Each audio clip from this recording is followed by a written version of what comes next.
नमस्कार, उत्तराखंड समाचार में आप सभी का स्वागत है। मैं हूं योगेश धस्माना। सबसे पहले मुख्य समाचार। उत्तरकाशी में मस्जिद विवाद को लेकर महापंचायत आयोजित, कई हिंदू संगठन जुटे। देवभूमि में रोहिंग्या मुस्लिमों की आबादी बढ़ने पर जताई चिंता।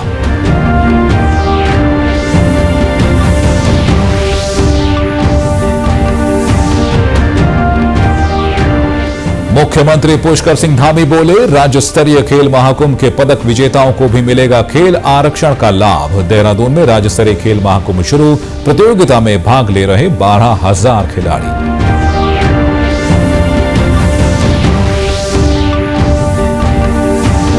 सीमा सुरक्षा बल आज मना रहा अपना 60वां स्थापना दिवस। डोईवाला में भव्य समारोह आयोजित, देश रक्षा में बल की रही है अहम भूमिका।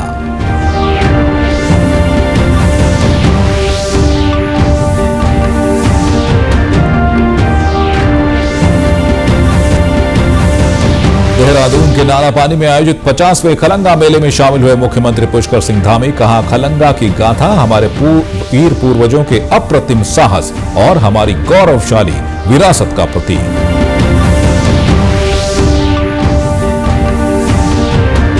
और प्रदेश के कई हिस्सों में आज मनाई जा रही है मंगसीर बग्वाल। दीपावली के 1 महीने के बाद मनाया जाता है यह त्योहार। टिहरी के बूढ़ा केदार में मेला आयोजित। अब समाचार विस्तार से। उत्तरकाशी में स्थित मस्जिद विवाद को लेकर आज एक महापंचायत आयोजित की गई। रामलीला मैदान में आयोजित इस महापंचायत में कई हिंदू संगठनों के नेता पहुंचे। महापंचायत में मस्जिद को लेकर मंथन किया गया। देवभूमि विचार मंच के आह्वान पर यह महापंचायत बुलाई गई। महापंचायत में हैदराबाद से पहुंचे विधायक टी राजा ने कहा कि देवभूमि में मस्जिद और मजार क्यों बनाई जा रही है।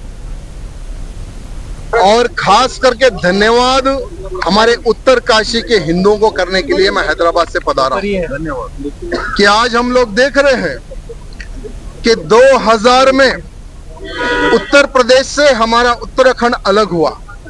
कई संघर्षों के बाद में कई लोगों ने प्राण दिए इस राज्य को अलग करने के लिए।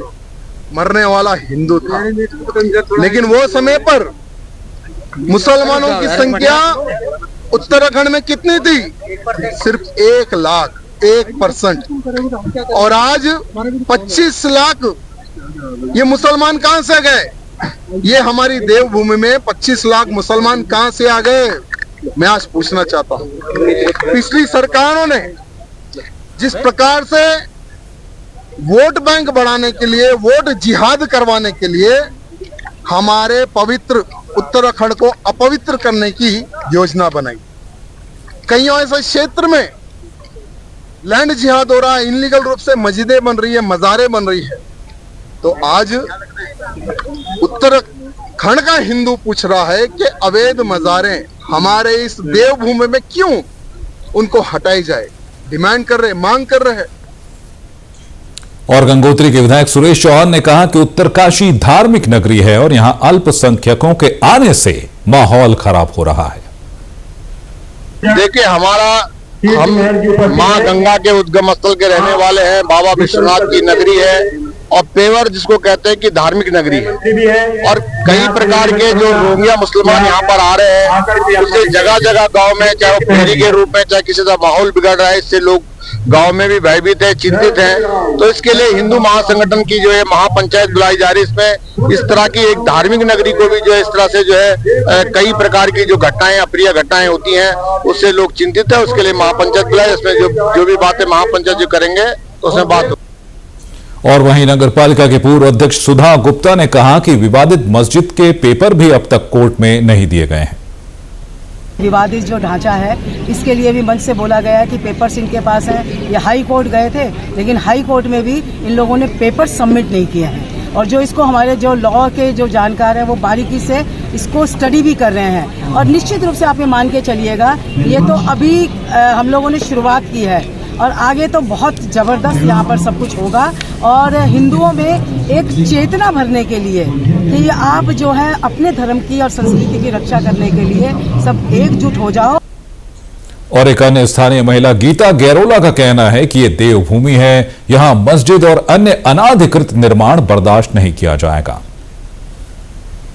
ये है कि अगर जो आवास से भूमि थी, इसको जो है आवास में रहना चाहिए, ना कि इसको मस्जिद का आकार दिया जाए। इसको ध्वस्त जरूर नहीं होना चाहिए। और हमारा ये संगठन बहुत पूर्व होगा और हमको जो है नशा मुक्त उत्तरकाशी चाहिए, लैंड जॉब मुक्त उत्तरकाशी चाहिए। और अब बात करते हैं खेल महाकुंभ की। जी हां, मुख्यमंत्री पुष्कर सिंह धामी ने कहा है कि राज्य स्तरीय खेल महाकुंभ के पदक विजेता खिलाड़ियों को भी सीधी भर्ती के पदों पर अन्य खिलाड़ियों की तरह 4% आरक्षण का लाभ दिया जाएगा। साथ ही खेल महाकुंभ में जनपद स्तर पर प्रतिभाग करने वाले खिलाड़ियों को भी स्पोर्ट्स किट प्रदान की जाएगी। मुख्यमंत्री ने आज देहरादून में राज्य स्तरीय खेल महाकुंभ का उद्घाटन किया। उन्होंने कहा कि खेल महाकुंभ विशिष्ट आयोजन है। इसमें खिलाड़ियों को ग्राम पंचायत से लेकर ब्लॉक जनपद होते हुए राज्य स्तर तक प्रतिभा प्रदर्शन का मौका मिलता है। इससे राज्य में खेल संस्कृति विकसित करने में मदद मिल रही है। साथ ही खेल महाकुंभ युवाओं में खेलों के प्रति रुचि बढ़ाने के साथ ही अनुशासन और टीम वर्क की भावना विकसित करने में भी योगदान दे रहा है। इस बार के खेल महाकुंभ में विभिन्न स्तर के विजेता खिलाड़ियों को डीबीटी के माध्यम से 11 करोड़ रुपए से अधिक की पुरस्कार राशि वितरित की जाएगी। हमारे प्रदेश के ग्राम स्तर से लेकर राज्य स्तर तक के सभी जो हमारे खिलाड़ी हैं, जो हमारे प्रतिभावान युवा हैं, उन सबको आगे आने का अवसर प्रदान करता है और इसके माध्यम से उनको खेलों के क्षेत्र में खेलने के लिए एक स्थान मिलता है और नीचे से लेकर ऊपर तक सिलेक्शन होता है। आने वाले समय में इसी खेल महाकुंभ से निकलकर हमारे ये खिलाड़ी विभिन्न प्रतियोगिताओं में राष्ट्रीय स्तर पर, अंतर्राष्ट्रीय स्तर पर भाग लेते हैं और हमारा भी ये प्राथमिकता है। हम नई खेल नीति लाए हैं, उस बहुत सारी योजनाएं हम लेकर आए हैं जिससे कि हमारे राज्य के सामान्य परिवार में पैदा हुए बेटे और बेटियों को भी खेल के क्षेत्र में आगे आने का अवसर मिले।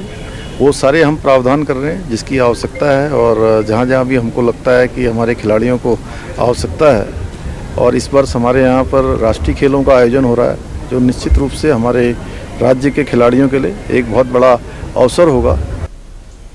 और इस मौके पर खेल मंत्री रेखा आर्य ने कहा कि प्रदेश सरकार ने खेल और खिलाड़ियों के विकास के लिए लगातार प्रयास कर रही है। नौकरियों में खेल आरक्षण से लेकर खेल विश्वविद्यालय और गर्ल्स स्पोर्ट्स कॉलेज की स्थापना के निर्णय लिए गए हैं। उन्होंने कहा कि खिलाड़ियों के लिए ये एक बड़ा मंच है। उन्होंने बताया कि प्रतियोगिता में 12,000 खिलाड़ी भाग ले रहे हैं।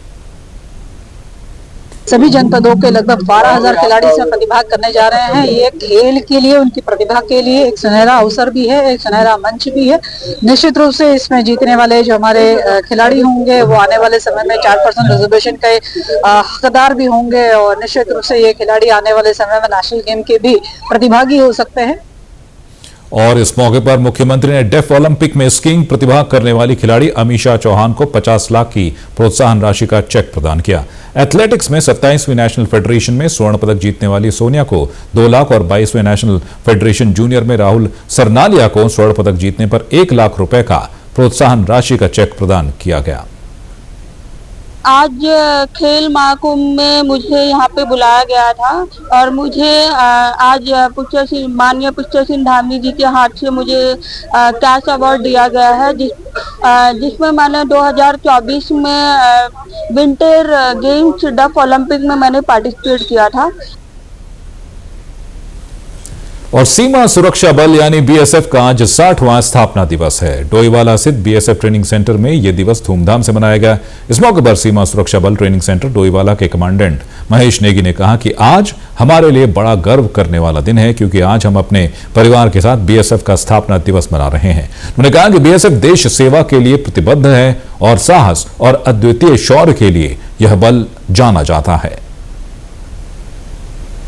आज जो है आपको पता है कि बीएसएफ जो है 1 दिसंबर 1965 को खड़ी हुई थी और जो है आज सीमा की चुनौतियों और जो है इंटरनल सिक्योरिटी ड्यूटीज़ करने के बावजूद भी और कई प्रतिस्पर्धा और कई तरह के कामों में बीएसएफ का बहुत बड़ा योगदान है। ये हमारे जीवन का भी बहुत बड़ा जो है दिन है आज हमारे लिए। हमने भी इसी में ही हमारी जो है नौकरी पाई है और इसी तरह 2,70,000 कार्मिक बीएसएफ के इसी बीएसएफ ऑर्गेनाइजेशन में हैं। उनके लिए बहुत बड़ा दिन है, उनके परिवार के लिए बहुत बड़ा दिन है और बहुत ही गौरवशाली दिन बीएसएफ के लिए भी है। और वहीं पूर्व डीआईजी एसएस कोठियाल ने कहा कि हम सुरक्षित हैं क्योंकि बॉर्डर सुरक्षित है। ये बीएसएफ और सेना के बिना संभव नहीं। आप देखिए कितनी कठिन समस्याओं से हमारे भाई लोग गुजर रहे हैं, चाहे वो कश्मीर की हाइट्स पर हो और चाहे राजस्थान की और गुजरात में हो चाहे बंगाल में हो, ऐसी हुआ है। और यहाँ पर आज ऐसा मौका हमारे कुलीग है महेश जी, इन्होंने सबको बुलाया और ये समझ सकते हैं आप, ये उत्तराखंड ही नहीं पूरा देश आज इस चीज़ को मना रहा है और ये आप लोगों का एक ड्यूटी भी है। मैं रिक्वेस्ट करूंगा कि आप हमारी फोर्सेज के लिए बोलें किस तरीके से आज अगर हम अरे लोग बॉर्डर पे नहीं हो तो हम सुरक्षित नहीं। कोई किसी किस्म की चाहे छोटा कारखाना हो बड़ा कारखाना हो नहीं चल सकता। आप नींद सोते हैं रात को क्योंकि बॉर्डर सुरक्षित है और उसके लिए मैं आप सब लोगों को धन्यवाद देना चाहूँगा। मुख्यमंत्री पुष्कर सिंह धामी आज देहरादून के नालापानी स्थित सागरताल में बलभद्र खलंगा विकास समिति की ओर से आयोजित 50वें खलंगा मेले में शामिल हुए।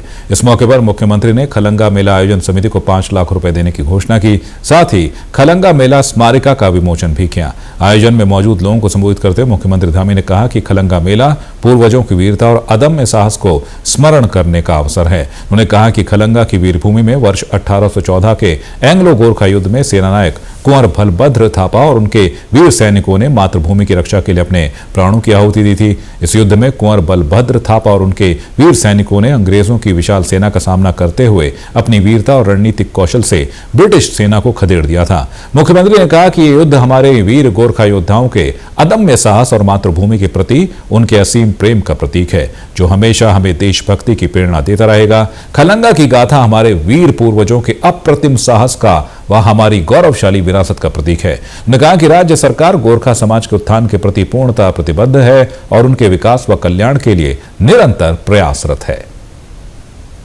ये मेले हमारी संस्कृति और विरासत, इसको सहेजने का काम करते हैं, इसको आगे बढ़ाने का काम करते हैं।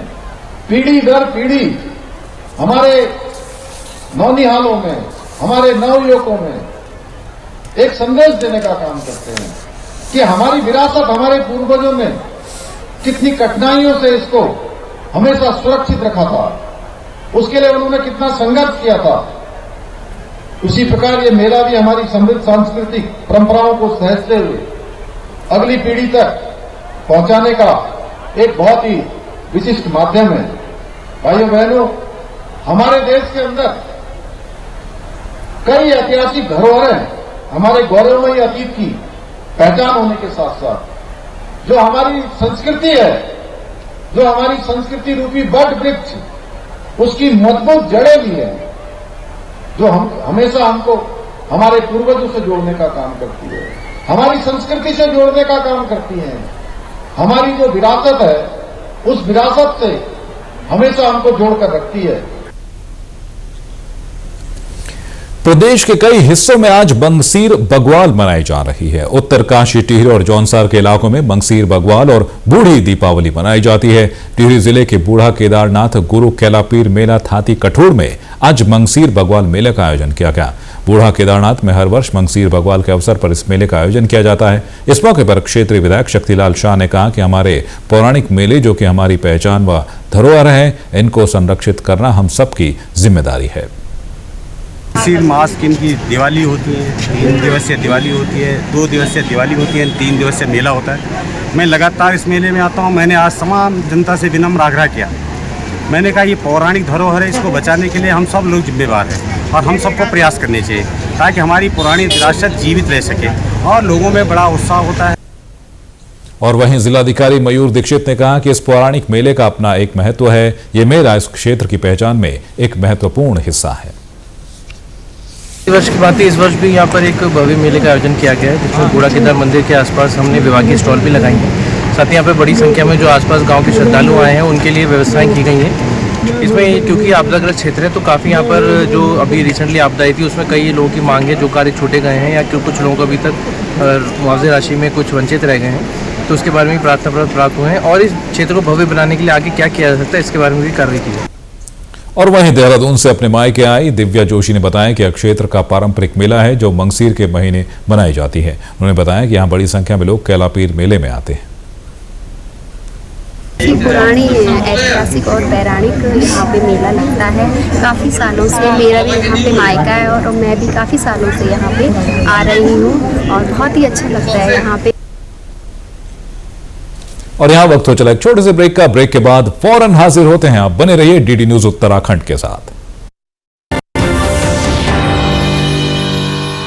जल्दी करो यार, प्लीज जल्दी। दूसरा कोई मैच है क्या? ऐसा ही कुछ है यार, बैंक जाना है दादाजी को लेके। हाँ यार, उम्र होने पर कभी कभी मदद तो लगती है, पर बैंकिंग में नहीं। वैसे भी आरबीआई कहता है सीनियर सिटीजन सबसे पहले। अगर आप 70 साल से ऊपर हैं और आप बैंक नहीं जा सकते तो बैंक आएगा आपके पास जरूरी सेवाएं लेकर, वो भी वाजिब दरों पर। सीनियर सबसे पहले। आरबीआई कहता है जानकार बनिए, सतर्क रहिए।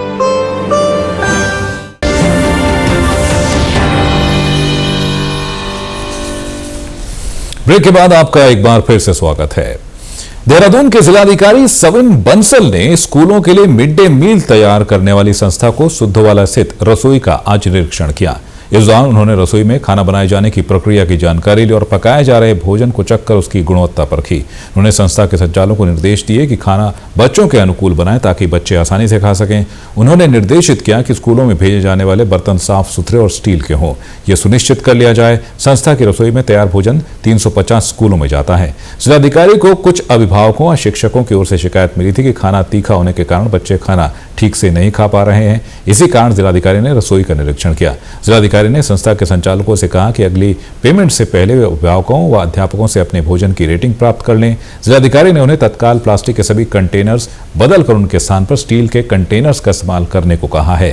जिलाधिकारी के निर्देश पर एसडीएम विकास नगर ने उन्हीं के समक्ष खाने की सैंपलिंग कराई। 350 स्कूलों को इस रीजन के खाना सप्लाई होता है बच्चों को। तो वहाँ पे कुछ कंसर्न्स रेज किए गए थे हमारे पेरेंट्स ने और टीचर्स ने। तो उसी के परिप्रेक्ष्य में वहाँ पे खाने की क्वालिटी को और उसके प्रोसेस को, रॉ मटेरियल कैसा है, कैसे हम उसको कुक कर रहे हैं, प्रोसेस कर रहे हैं, सॉर्टिंग कर रहे हैं, वो सब देखने का उद्देश्य था। तो उसमें कुछ इम्प्रूवमेंट्स, कुछ सुझाव उनको दिए गए हैं कि कंटेनर्स अपने रिप्लेस करें और जो हम वहाँ पे स्पाइसेस वगैरह यूज़ कर रहे हैं वो बच्चों के अनुरूप यूज़ करें। जैसे हमारे लोकल गांव में बच्चा घर में खाना खाता है उसके अनुरूप कोशिश करें कि वैसा खाना बने।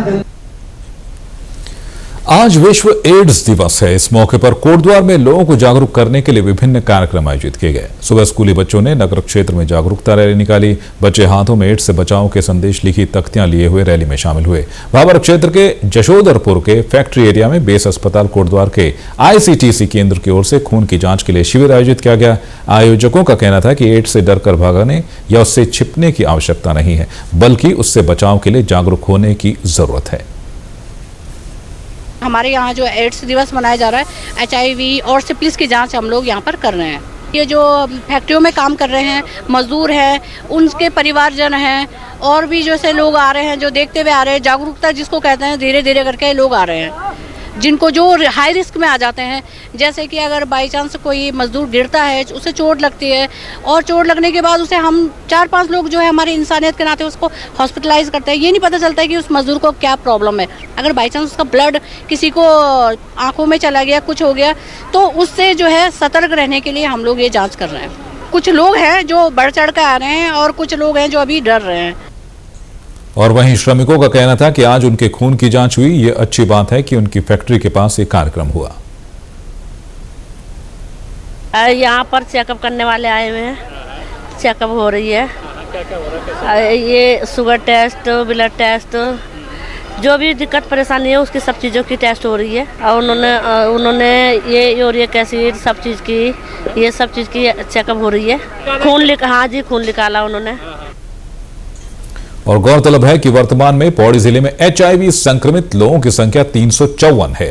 पिछले वर्ष 20 लोग HIV संक्रमित पाए गए थे। इस वर्ष इनकी संख्या बढ़कर 29 हो गई है। बागेश्वर नगर पालिका सभागार में आज रेड क्रॉस सोसाइटी की ओर से आयोजित कार्यक्रम में डोर टू डोर कूड़ा उठाने वाली 48 महिलाओं और 2 सुपरवाइजरों को कंबल बांटे गए। कंबल वितरण कार्यक्रम की अध्यक्षता करते हुए रेड क्रॉस सोसाइटी के अध्यक्ष जिलाधिकारी आशीष भटगाई ने कहा कि बागेश्वर की तरह ही गरुड़ और कपकोट में भी इस तरह के कार्य के लिए महिला समूह का गठन किया जाएगा, जिससे स्वच्छता की ओर एक कदम और बढ़ाया जा सके। रेड क्रॉस सोसाइटी ईश्वर के तत्वावधान में ये कार्यक्रम यहाँ पे आयोजित किया गया है, जिसमें कंबल वितरण का ही कार्यक्रम किया गया था, जो कि काफ़ी अच्छा कार्यक्रम है। और इसमें जो हमारे स्वयं सहायता समूह की सखियाँ इससे जुड़ी हुई थी, उनको ये कंबल वितरण किया गया है। और जो सखियाँ जुड़ी हुई हैं उनके द्वारा भी बहुत अच्छा काम किया जा रहा है। डोर टू डोर सर्वे का काम नगर पालिका परिषद के अंतर्गत किया जा रहा है, जिसको हम अन्य जो हमारे नगर निकाय हैं उसमें भी रेप्लिकेट करने के लिए उस चरण में भी बात कर रहे हैं। तो काफ़ी अच्छा काम सखियों के द्वारा किया जा रहा है, तो उनको प्रोत्साहित किया गया है। और नगर पालिका की पहल पर 18 महिलाओं को नगर में वर्ष 2017-18 से अजैविक कूड़ा उठाने का काम सौंपा गया। वर्तमान में 48 महिलाएं इससे जुड़ी हैं। उनके निर्देशन में लगातार से जो ये शीतलहर चल रही है, उसमें जो निराश्रित हैं, जो गरीब हैं, उन सब तक भारतीय रेड क्रॉस समिति कंबल, बर्तन आदि जो भी उनके निमित्त की सामग्री है उसको देने का प्रयास कर रही है। इसी के चलते हमारी जो सखी बहनें हैं, जिनके माध्यम से प्रदेश में हमारा सितारा जनपद बागेश्वर का स्वच्छता के उसमें चमका है, उनको यहाँ पर सम्मानित करने के लिए जिलाधिकारी महोदय के निर्देशन में हम लोगों ने यहाँ एक कार्यक्रम रखा था, जिसमें हमारे 48 जो सखी बहनें हैं उनको यहाँ पर कंबल दे करके सम्मानित किया गया है इस शीतलहर में। क्योंकि हमारी जो बहनें हैं ये निमित्त मानदेय में कार्य करती हैं, जगह जगह से और बहुत दुर्गम जगहों से भी वो जाकर के कूड़ा बीनती हैं, चाहे गीला कूड़ा है चाहे सूखा कूड़ा है। और वहीं डोर टू डोर कूड़ा कलेक्शन से जुड़ी महिलाओं का कहना है कि इस तरह के प्रोत्साहन से उनका मनोबल बढ़ता है। जो हमारी एक समूह है उसके माध्यम से एक बड़ा सा फेडरेशन बना, 10 समूह का जोड़ के फेडरेशन बना। उसमें हमारी 48 महिलाएं काम करती हैं, डोर टू डोर कूड़ा कलेक्शन करती हैं। उसमें 2 सुपरवाइजर हैं, एक संगीता शाह और एक प्रेमा उपाध्याय। तो हमारी महिलाएं सुबह 5 बजे से चली जाती हैं अपना पर डे का जो उनका काम है कूड़ा कलेक्शन करने के लिए, गीला कूड़ा, तो उनको मोटिवेट करती हैं कि इसके खाद बनाए और सूखा कूड़ा वो लेके आती हैं। तो हमारी महिलाओं को जो लोग ऐसे सम्मानित करें, हमको बहुत गर्व होता है। देखो, एक जरूरतमंद महिला को कभी रेड क्रॉस वाले, कभी नगर पालिका वाले, एक उनका मनोबल बढ़ता है। उत्तराखंड पर्यावरण शिक्षा केंद्र उत्तराखंड सेवा निधि अल्मोड़ा ने आज साहित्य, कला, संस्कृति, राजनीति, पर्यावरण, इतिहास और समसामयिक विषयों पर मासिक संगोष्ठी की। संगोष्ठी में प्रख्यात चित्रकार व सोबन सिंह जीना विश्वविद्यालय अल्मोड़ा के चित्रकला एवं दृश्य कला संकायाध्यक्ष प्रोफेसर शेखर चंद्र जोशी ने मेरी कला यात्रा विषय पर स्लाइड शो के माध्यम से व्याख्यान प्रस्तुत किया। इस मौके पर प्रोफेसर जोशी ने कहा कि कला व्यक्ति के मन को आनंद और सुकून देती है, कला सुखद होती है और मानसिक तनाव को दूर करती है। उन्होंने नक्शिक चित्रकला के बारे में भी जानकारी दी। कला जो कि आनंद देती है, सुखद होती है और हमें अपने मेंटल स्ट्रेस से भी दूर रखती है। कला में मेरे द्वारा यहाँ की प्राकृतिक, सामाजिक, सांस्कृतिक और आध्यात्मिक विभिन्न पहलुओं को चित्रित किया गया है तथा प्रदर्शित भी किया गया है। मेरी अभी आधुनिक प्रदर्शनियों में ललित कला अकादमी नई दिल्ली में 1600 लगा था, जिसे दर्शकों ने बहुत सराहा। मेरे द्वारा विशेष रूप से नक्शा चित्र बनाए जाते हैं, जो कि अंगुलियों में मध्यमा और मध्यमा अंगुलियों से कागज़ को दबा करके चित्रों को उकेरा जाता है। प्रदेश भर में सशक्त भू कानून के लिए जनता के सड़कों पर उतरने के बाद अब सरकार ने इस संबंध में विचार विमर्श शुरू किया है। सरकार भू कानून को लेकर आम सहमति बनाने और उसके लिए आम जन के सुझाव आमंत्रित करने के लिए बैठकों का आयोजन कर रही है। इसी क्रम में पौड़ी जिला प्रशासन ने विभिन्न संगठनों, जनप्रतिनिधियों और आम हितधारकों को आमंत्रित कर भू कानून के संबंध में सुझाव एकत्र करने के लिए गोष्ठी का आयोजन किया। पौड़ी के संयुक्त मजिस्ट्रेट दीपक रामचंद्र सेठ ने बताया कि बैठक में विभिन्न संगठनों के प्रतिनिधियों ने इस बात पर जोर दिया कि सबसे पहले भू रिकॉर्ड को ठीक किया जाए, चकबंदी और सेटलमेंट पर गंभीरता से काम हो, साथ ही भू उपयोग में बदलाव और गोल खाते के हिस्से में जो फर्क हो रहा है उस पर काम करने की जरूरत है। बैठक में शामिल हुए भू विशेषज्ञ नरेश नौडियाल ने कहा कि बैठक में भूमि सुधार के संबंध में चर्चा हुई। भू कानून के संबंध में अभी कई बिंदु ऐसे हैं जिन पर गंभीरता से कार्य करने की आवश्यकता है। सशक्त भू कानून की जो मांग चल रही है और राज्य सरकार ने मंतव्य जानने के लिए या प्रस्ताव करने के लिए जिलाधिकारियों को जो है वो भेजा है, उस संदर्भ में यहाँ पे बैठक हुई थी। बैठक में जो है तमाम वर्गों की हिस्सेदारी यहाँ पर रही है, लेकिन जो चर्चा हुई वो चर्चा हुई भूमि सुधार को लेकर के तो हो गई कि जो रिकॉर्ड में आज तक की गलतियां हैं, लेकिन जो मुख्य मुद्दा था कि हम लोग अपनी जमीनों को कैसे बचाएंगे, कृषि भूमि को कैसे बचाया जाना है। और दूसरी चीज जो सार्वजनिक भूमियां हैं जिस पर सरकार का कहती है कि ये हमारा पोजीशन हो गया और सरकार के कब्जे में, जहां हम ट्रेस पास नहीं कर सकते, उस भूमि के निस्तारण की भी जो है एक मांग अंतर्निहित है सशक्त भू कानून में कि जो स्थानीय नागरिक है उन्हें जो है उपयोग के अधिकार दिए जाए और आवंटन पर भी चर्चा होनी चाहिए थी। तो उस तरफ जो है ये चर्चा हुई नहीं। और कायदे से देखा जाए तो सशक्त भू कानून की मांग करने वाले, अगर मैं खास पौड़ी के आसपास के इलाकों की बात करूंगा तो यहाँ पर तो किसान ही नहीं बचा है। क्यों? अगर लैंडलेस की जो परिभाषा है वो है 10 नाली से कम भूमि, तो जो गहन आबादी क्षेत्र है यहाँ 10 नाली से कम भूमियां हैं। तो होना तो ये चाहिए था कि जो भी लैंडलेस है उसको कृषि भूमियों का आवंटन हो, और सार्वजनिक भूमियां जो सरकार अपने पोजीशन में जिनमें मान लिया है कि सरकार मालिक बन बैठी है, कायदे से वो भूमियां चाहे सार्वजनिक तौर पर पंचायतों को दी जाए या कोऑपरेटिव फार्मिंग की तरफ को ले जाया जाए लोगों को, या वो भूमि इंडिविजुअल काश्तकारों को वितरित की जाए। ये भी जो है सशक्त भू कानून के साथ साथ जो है लैंड रिफॉर्म में सम्मिलित किया जाना चाहिए था। और अब बात एंटरटेनमेंट की नई लहर वेव्स की। देश के सार्वजनिक प्रसारक दूरदर्शन ने ओटीटी प्लेटफॉर्म के क्षेत्र में कदम रखते हुए हाल ही में वेव्स की शुरुआत की है। यह डिजिटल मीडिया और ओटीटी दर्शकों को एक संपूर्ण इंफोटेनमेंट इकोसिस्टम देता है।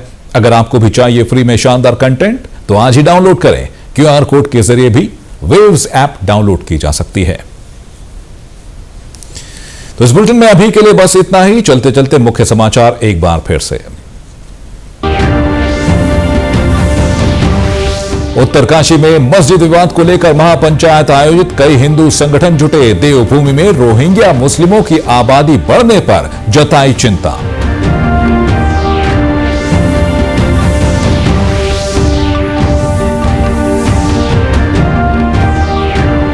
मुख्यमंत्री पुष्कर सिंह धामी बोले, राज्य स्तरीय खेल महाकुंभ के पदक विजेताओं को भी मिलेगा खेल आरक्षण का लाभ। देहरादून में राज्य स्तरीय खेल महाकुंभ शुरू, प्रतियोगिता में भाग ले रहे 12,000 खिलाड़ी।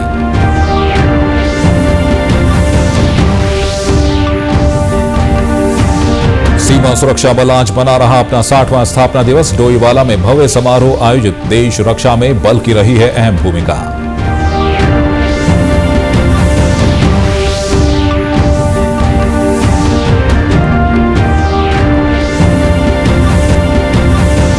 देहरादून के नालापानी में आयोजित 50वें खलंगा मेले में शामिल हुए मुख्यमंत्री पुष्कर सिंह धामी। कहा, खलंगा की गाथा हमारे वीर पूर्वजों के अप्रतिम साहस और हमारी गौरवशाली विरासत का प्रतीक।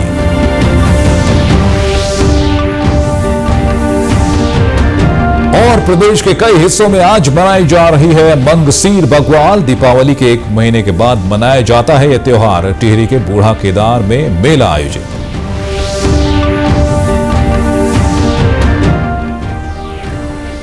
और प्रदेश से जुड़ी अपडेट्स के लिए आप हमसे सोशल मीडिया के माध्यम से भी जुड़ सकते हैं। हमारा एक्स हैंडल है DD_News_देहरादून। हमारा फेसबुक पेज है DD News उत्तराखंड। हमारे YouTube channel DD News Uttarakhand को आप सब्सक्राइब करें और हमारे Instagram page DD News Uttarakhand को भी फॉलो करें।